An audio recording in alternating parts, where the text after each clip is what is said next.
now let's turn our focus to building out the hero section of our application. Before we add any motion or animation to the site, I want to just start out by building the structure of the hero section without any animation, and then we'll come back and add in the framermotion just to give it some life. So within the landing directory inside of the components folder, let's click on the directory name hero, and within it the file name hero.js.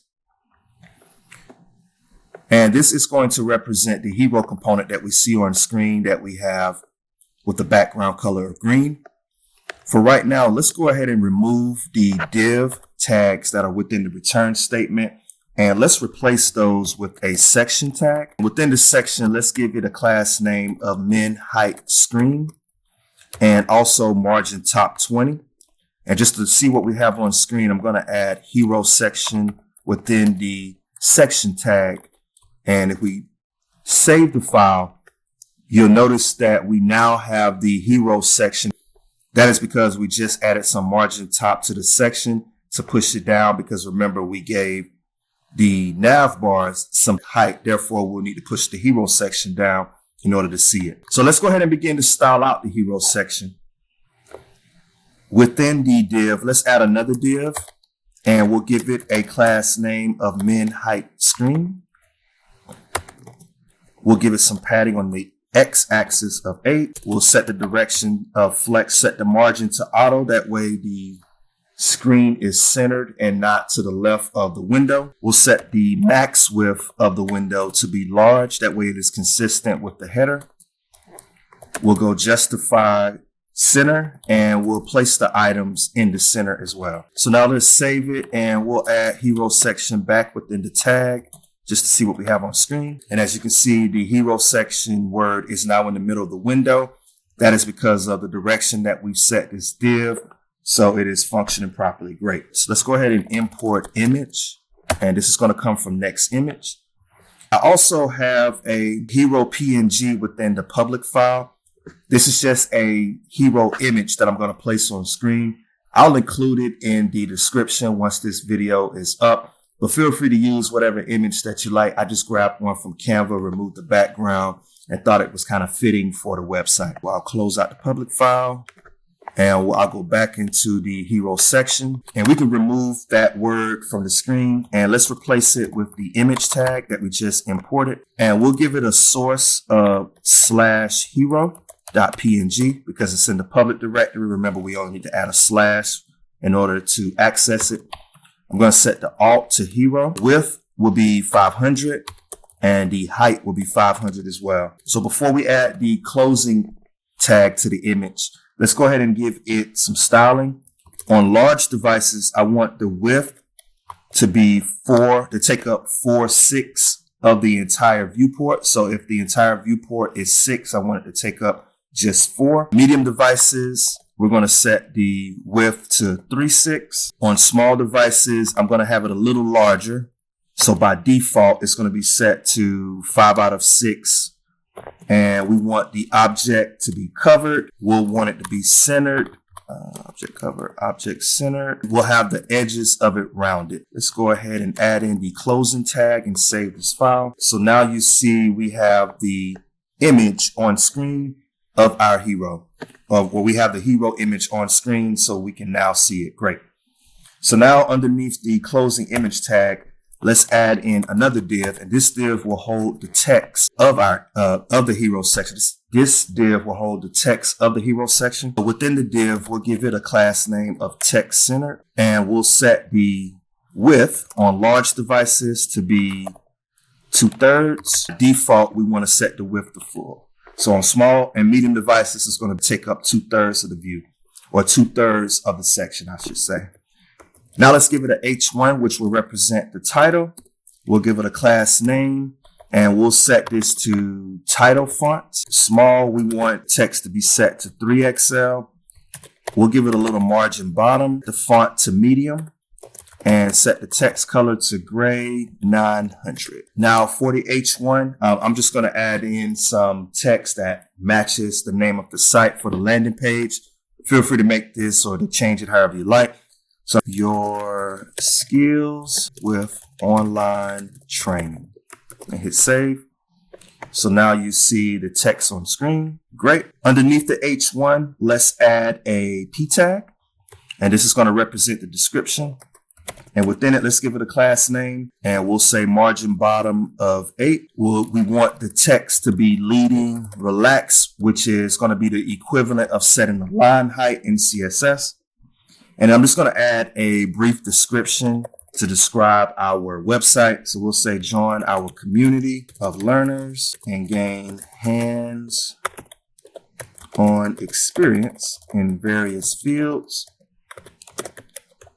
Our trainers, I should say, are interactive, engaging, and practical to help you reach your fitness needs. It will hit save. Okay. So now you see that text listed there. And I think, let me see something.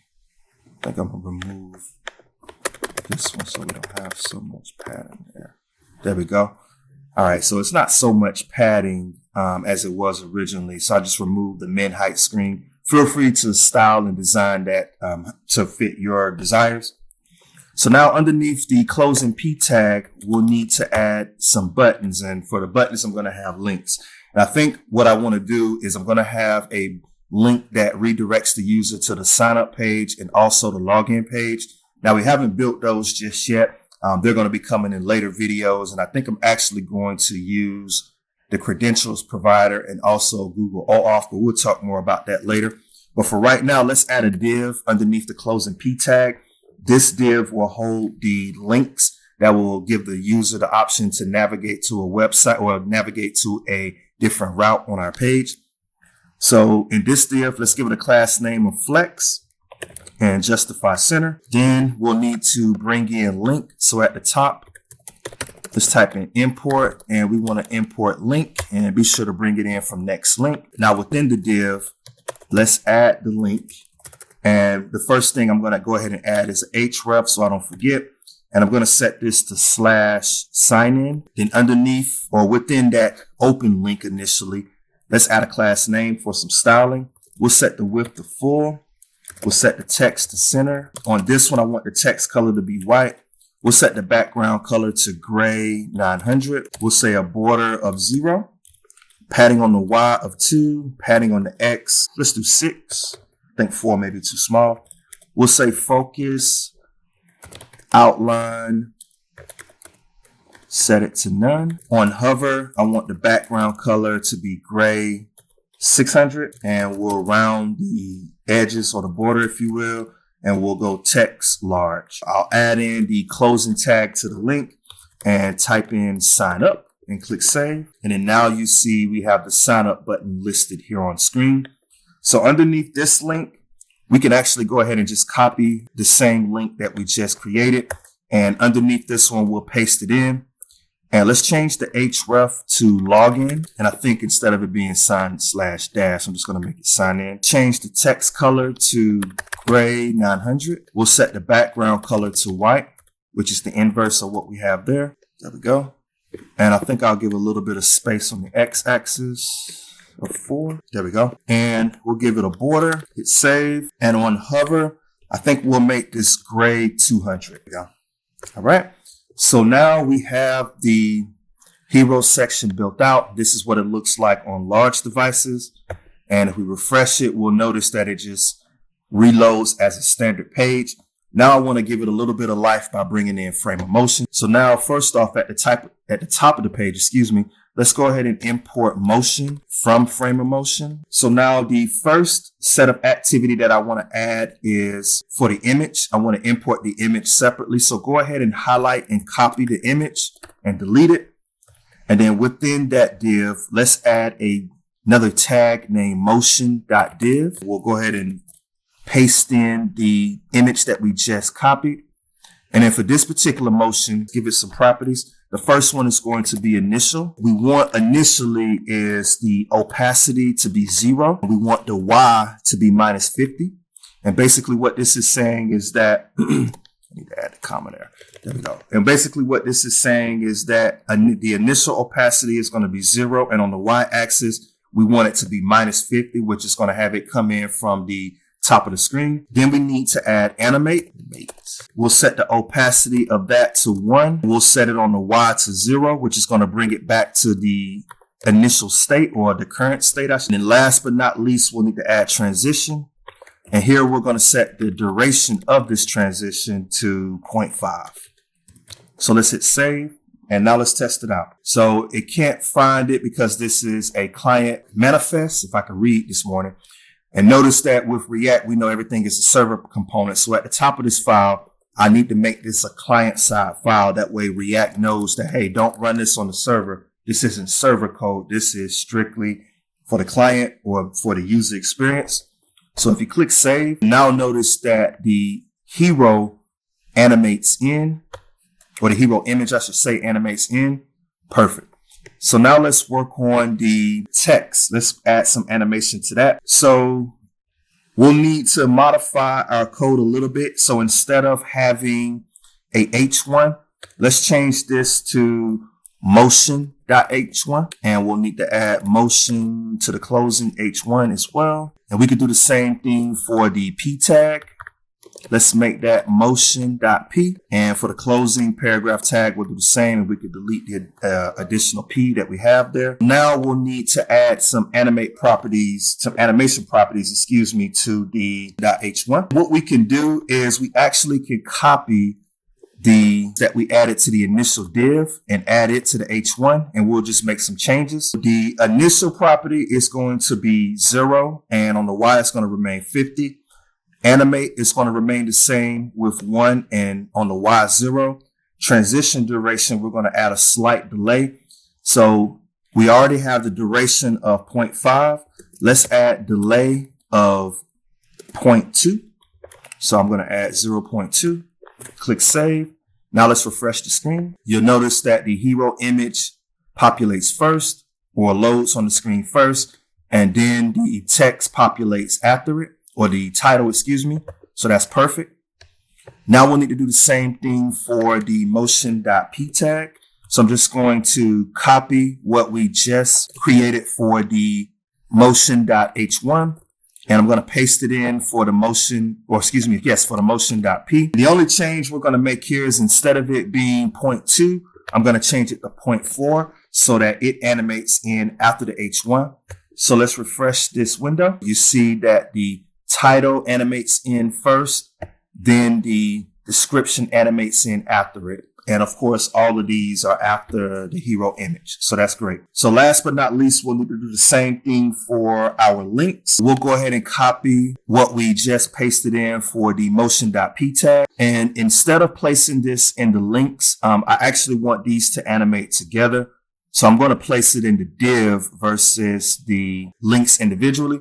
So in front of this div, let's add motion dot in front of it. And then we'll need to also add the same thing to the div closing tag. We'll need to remove this. So last but not least, I want to add some animation to the up and sign in button. So let me remove, I just noticed I didn't change the sign up from the second button. Let's change that to log in and delete sign up. I want to add some animation to these links. So let's do this first. Let's go ahead and copy div and delete it. And I'm going to place it within a motion.div tag. And now just paste in the code that we just copied. And you'll notice that there's no change. That's perfect. So now I'm going to copy the I'm going to copy the properties from the motion.p tag. And I want to add it to the motion.div that I just created. For this animation, what I want to do is let's change the delay to 0.6. Hit save. We notice that the image, the title, and description now all animate in separately anytime the user refreshes the screen. Great.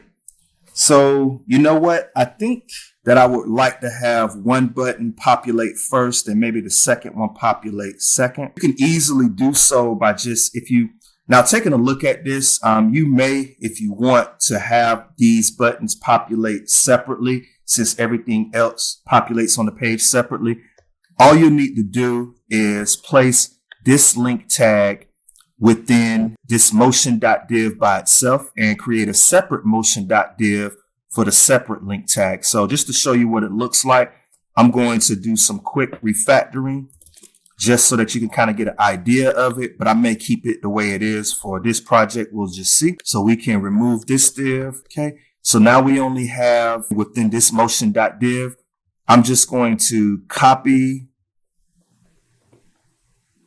this motion.div, and underneath the motion.p tag, I'm going to add one more motion.div, change this back to sign up, this background gray 900, set this text to white, hit save. Okay, so now you notice that they are on top of each other, but they do populate in separately. The way that you can, no, they don't, I'm sorry. So change this 0.6 to a 0.8, hit save. Now you see they animate on screen separately. So in order to align them a little better, copy the motion.div underneath the P tag and come all the way down and copy the last motion.div, or highlight it, excuse me, then copy it, delete it. And let's add a div and paste this within a div. And that div that we just added, let's give it a class name of flex, item centered, justify between, and give it some space on the X of 4.